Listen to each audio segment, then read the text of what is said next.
അതിന്റെ ഒരു പ്രത്യേകത. ഒരു മസാല ദോശ വാങ്ങിയാൽ ചിലപ്പോൾ ഞങ്ങൾ 4 പേരൊക്കെ കൂടിയാണ് അത് കഴിക്കുക. അല്ലേ? അങ്ങനെ ഷെയർ ചെയ്ത് കഴിക്കാൻ പറ്റുന്ന ചിന്തിക്കാൻ പറ്റുന്നില്ല.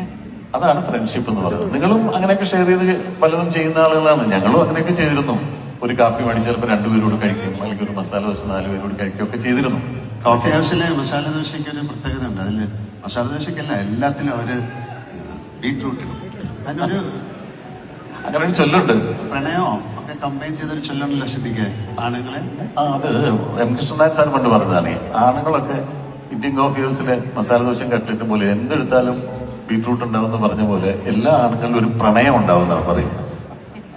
സ്ത്രീകളുടെ പ്രണയം എന്താണ് അവിടുത്തെ സോൾട്ട് ആൻഡ് പെപ്പറിലെ സോൾട്ട് പോലെയാണെന്നല്ലേ? അത് ഈ ഉപ്പും കുരുമുളകൊക്കെ ഇടുന്ന പാത്രം പോലെയാണ്. അത് നമ്മൾ ചിലപ്പോൾ എത്ര കുടഞ്ഞാലും അതിൽ നിന്ന് വീഴില്ല. ചിലപ്പോൾ നമുക്ക് ആവശ്യമില്ലാത്ത സമയത്ത് എല്ലാം കൂടെ അഴിച്ചുവിട്ട് വീഴുകയും ചെയ്യും. സമാധാനം. അതല്ല, എന്തോ ഓർത്തിരിക്കാനാണ് ഞാനോ?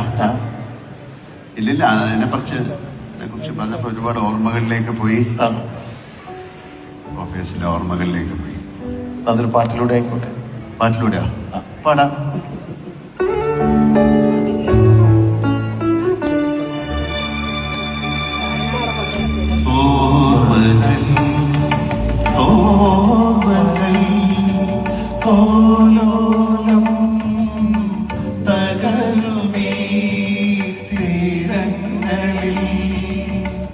ഒരിക്കലെങ്കിലും കണ്ട മുഖങ്ങളെ മറക്കാനുള്ള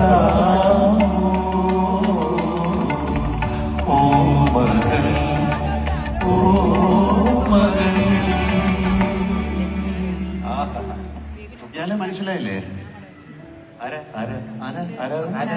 ഞാൻ നന്ദ, ഞാൻ സ്റ്റാർ